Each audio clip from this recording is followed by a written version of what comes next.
welcome back to Classic New Estimation with me, Mini Tom. Apologies if the sound is dreadful. I am driving my Mini, not for the first time.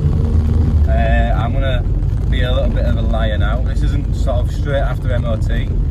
This is actually about a month and a half after it passed the MOT.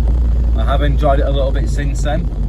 The plan, as you all know, was to get the MOT on the car and drive it down to IMM. So from Leeds to Bristol, the car passed the MOT, no advisories whatsoever, flying colours, super happy with it. It did struggle on the way to the MOT station. The guys that were down there, they were mini specialists, and they said, oh, there's an air leak on the inlet manifold. They sorted that out for me, did the MOT, and yeah, it's been driving pretty well. I have had to clean the carb out as well, just because it wasn't 100%. I've had to do a rear wheel bearing already, and I've got a bit of a creak, that creak from the back suspension. I think that's just a sort of a worn needle bearing in the driver's radius arm. I did change the other side, but the driver's side felt fine. I think that's on its way out. I've done the wheel alignment as well. All them aside, I kind of knew some of them issues existed after the MOT. Rumble strips. So what I decided to do, rather than drive this car down there, which was the first time I've driven it really, I didn't want to drive it sort of over 400 miles and break down in it or blow the engine or something. So I chose to go out there and in the daily DW. So I drove down to IMM on the Sunday. I was there for sort of 3 or 4 hours and I drove all the way back. It was a long day, a lot of driving, but good to see the YouTube community again, and some subscribers as well. I think Graham in Oz, I think he came over and said hello as well. So Graham in Oz, thank you for coming to in England and making the trip over. Nice to see you, nice to shake your hand, and hope you like the videos. Anyway, you've enjoyed some nice little shots of me driving the country roads around where I live. There's some sheep over there. Mr. William Murphy would like them because he lives in Wales. He's a sheep fan. Anyway, yeah, so there's been a lot happened with the Mini since you last saw it. A lot of plans got changed at last minute. But like I say, the Mini's on the road. It's not how I'd like it at the minute, but at least I can enjoy it, which was the main thing when I set out to do this car. The sort of, I was so impatient to just get back in the road in a Mini that, you know, the bodywork was done to a standard as I'll do that in a few years' time when I have more money and have more time. Like the floors and stuff, I've patched them. As of right now, I'm just enjoying it. I'm enjoying driving, I'm enjoying the sort of the vibrations. You can see them anyway from the camera, it's not that stable. You can see how bumpy it's been. I'm just enjoying it, the smells, the noises, the sort of the feel of driving it.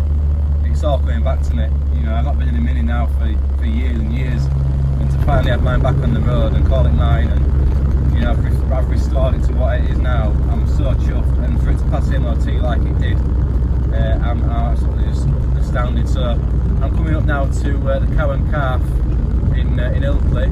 If you don't know it, you might have heard the song on Ilkley Moor Bar Tap.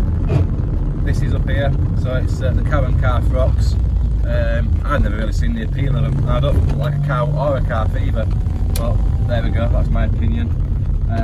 So I'm just going to pull up here now and we can do a bit of talking to you.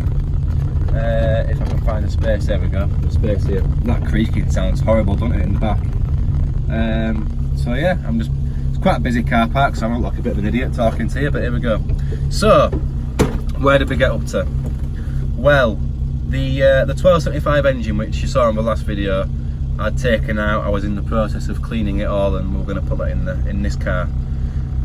Yeah, that didn't happen. When I was cleaning the gearbox casing, I was well, specifically the diff housing. I noticed some sort of what looked to be like cracks in the casting. So I spoke to a couple of the YouTube guys, Paul Jeffries in particular, who's a gearbox guru. He builds engines and gearboxes for race minis.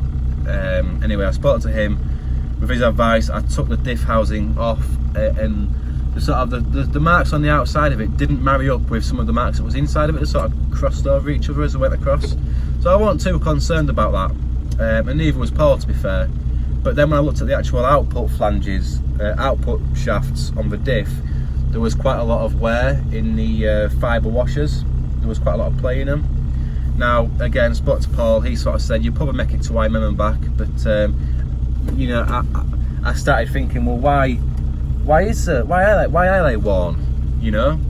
And when you think about how a diff sits in a minute in the engine and the gearbox, it's quite sort of between sort of the output shaft and what have you, between the gears in the gearbox, between sort of there and the engine. Now the engine's fed obviously by the oil pump, we know that, and we know that I think some of the gearbox parts might be fed by that. I'm not 100% sure. I don't actually think they are. I think they're just sort of rotating in the actual oil itself. Now when I got the engine, there was no oil in it, there was barely any oil, so I filled it up with some oil. But the bloke that I got it from, he did used to drive it up and down his drive just to keep the engine running and what have you. There was no oil on the floor when I took it, so I was thinking, well, where's the oil gone? You know, when was the last oil change? Anyway, I'm ranting on.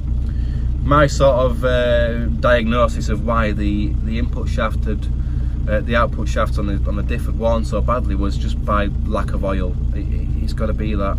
And I just kind of thought, if that's had a starvation of oil and it's worn it that badly, what's everything else happened? You know, what's happened everywhere else? So I kind of thought, I don't have the time or the money at the minute to recondition this engine and gearbox. So the engine is sat in my garage still.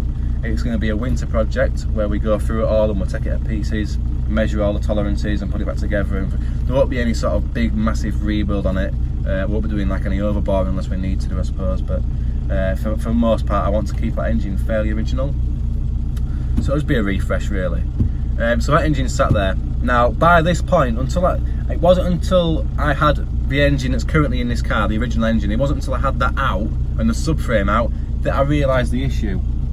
So in the end, what I thought is, I've got this far, just finished taking the engine out, I've got a new subframe, new engine mounts, yada yada. We'll put it all into that, we'll refurbish some of the parts, the radiator and stuff and the water pump, we'll refurbish them while it's all out, give it a bit of a refresh, shove the engine back in. So that's what I've done. I didn't film, unfortunately, the biggest part of the restoration, I didn't film it. I was just so pushed for time and do it in evenings, you know, till nearly early hours in the morning. I didn't film any of it, I just wanted to get it done and get it MOT'd and by that point get it to IMM. So yeah, it was easy to do, to be fair, to drop the subframe engine out together and lift the body over it. I probably should have used my engine hoist to do that, to lift the body over, but I ended up using a jack underneath it in the central point with a block of wood, lifted it up, and then I just put the subframe engine onto a sort of little wheel dolly, pulled it out. It was that easy. So yeah, if I were going to do it again, I'd probably do it that way, to be fair, because it was, like I say, it was easy. I had to do some small rust repairs to the inner wing. That was fairly straightforward, nothing too involved, and just cut a hole in the wing for an indicator to go in, because that was a blanked wing before, don't know why. So yeah, so that's where we're at with it. It's running and driving okay. I've had to do a bit of messing with the timing to get that right. Adam Campion kindly lent me his timing gun. Like I said, I had to do a rear wheel bearing on the passenger side. I've got a bit of a creak coming from the rear suspension on the driver's side. I'm pretty sure it's a radius arm, but I have just chucked some grease in it, try and packed it out with some grease. It's still creaking, so it could be a bush or something as well on the damper. I've also had to do the wheel alignment. That video will be coming out in the next couple of days after this one. Just the way I've filmed it, it's a bit backwards, but you'll notice, well, I can notice now, I'll tell you now, that the wheel alignment after I've done the alignment is a lot better, and it was very bad before, so look out for that video coming out. It is spot on. Apart from that, it's running okay. All the dashboard's working, the switches are all working. Quite a lot of electrical gremlins to sort out, things like fog light wiring I had to sort out. There's a break in that somewhere. I had an issue with my side lights. But aside from that, the MOT, like I said, went fairly well. So yeah, I'm going to pull off somewhere else. We'll pull off somewhere a bit quieter, find another lay-by, and I'll give you a little bit of a walk around the car. We'll see what we're doing. By the way, boys and girls, this is the Yorkshire Dales in all its glory. That's the guy on the bike taking pictures. He was taking pictures in a minute, a second ago. Absolutely spectacular. If anyone says that Yorkshire is not God's own county, there you see, look, in the middle of a shot, that's a car, that's a cow. At the bottom, that's a calf. no idea why. What can I say? Us Yorkshire folk are weird, but look at that, I mean, breathtaking. And this is, you know, 5 minutes from my house.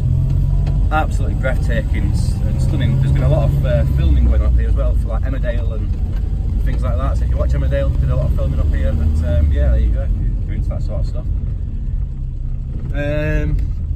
So yeah, I'm chuffed with a Mini. Here we go. Give it some beans.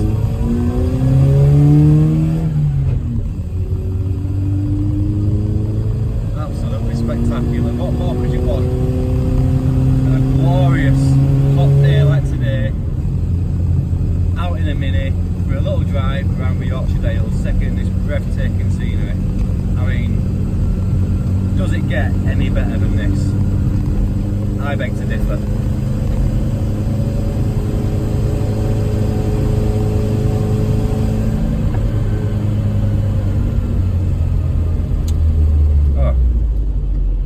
Being joined, look, by a classic car. Anyway,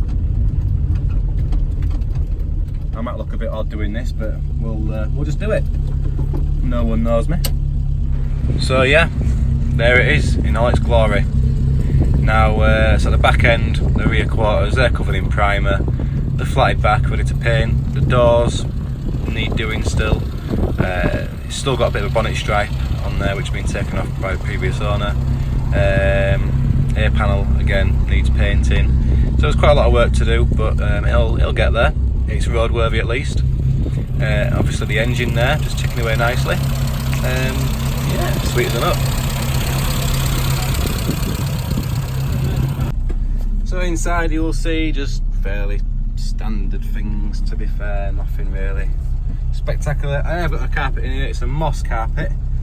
Sorry, I took the kids out the other day, so the left a bit of a mess, and I've got some tools in here from doing stuff. But yeah, that's my dashboard. I did chip it when I moved house. I'm absolutely gutted about that, but that's my dashboard.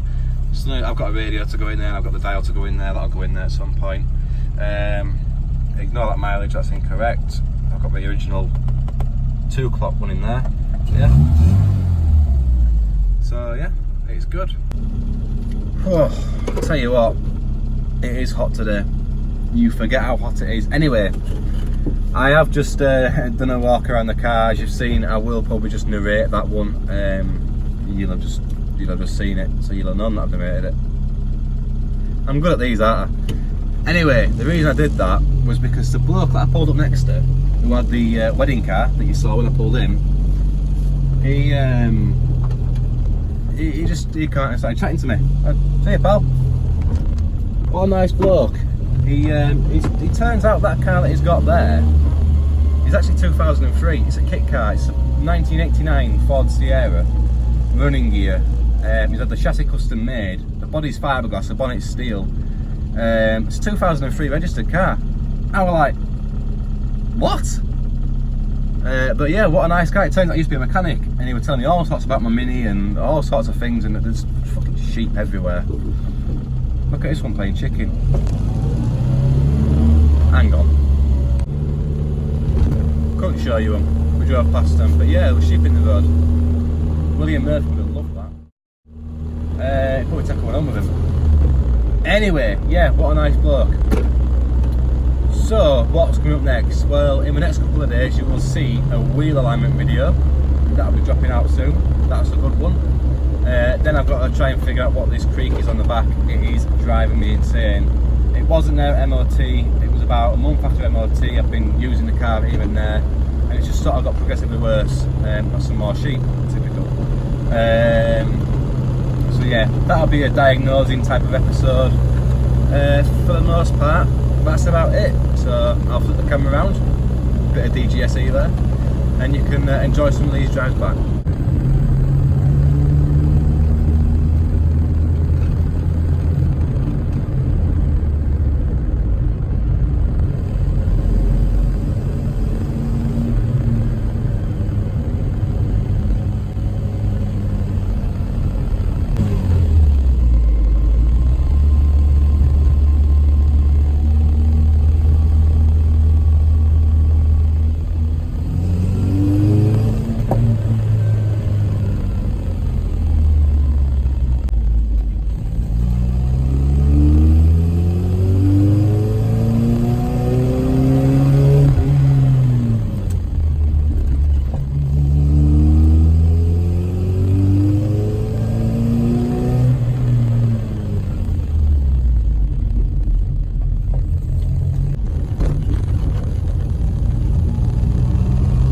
despite that, and how harsh it is on a speed bump to the modern world, because speed bumps are just the pain of everyone's.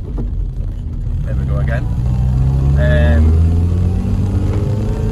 What more could you want? What more could you actually want? I don't care if the car is not painted and it's beautiful to look at and all this sort of stuff. I know it myself. Underneath this car is immaculate. Jesus, suspension's probably had it now, but it was alright. And it's just the feel of it, the smell of it. It's just you're driving the car. You're not just sat there like when I get in my 1 Series. I'm sort of sat there and it's easy and it's effortless.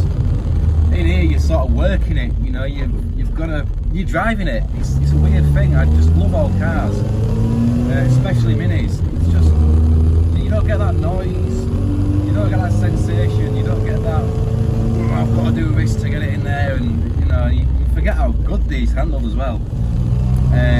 It's just a shame that I'm just stuck on all of these massive speed bumps that are just slowing me down from enjoying my experience. But we'll be off these fairly shortly, and we can exploit some of these country roads.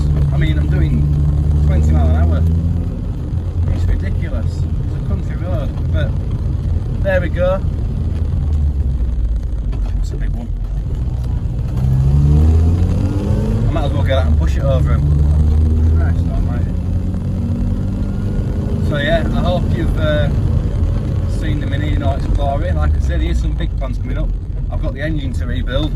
I'm going to do the doors. I've got the skins at home, so they'll be on the next list.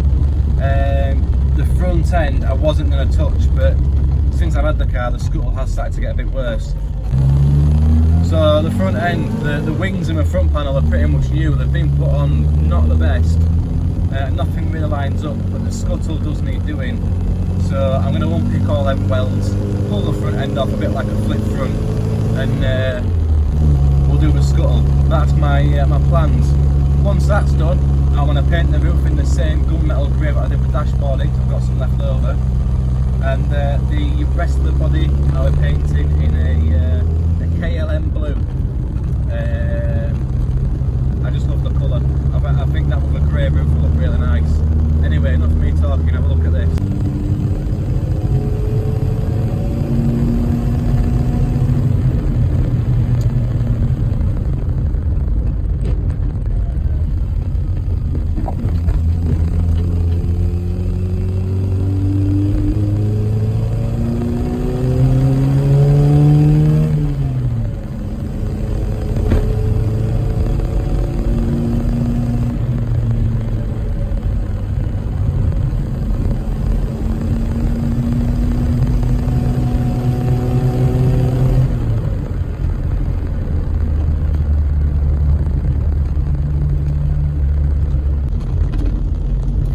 I mean,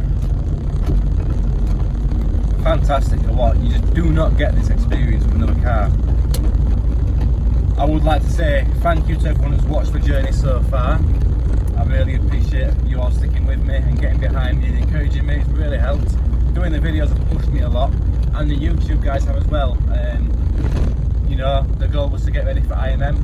It was there for IMM, but it just wasn't 100%, so I made that decision to go down in a BMW. But I've still got lots of jobs to be getting on with, lots of fun to be had, but at least now I can drive the car while I'm doing it. So thank you to all my subscribers, old and new. If you haven't already, please subscribe, just down here. Why not? Doesn't cost you anything, but at least I get notified when I put an amazing video up. Hope you enjoyed the episode, hope you give me a like. And yeah, until the next one.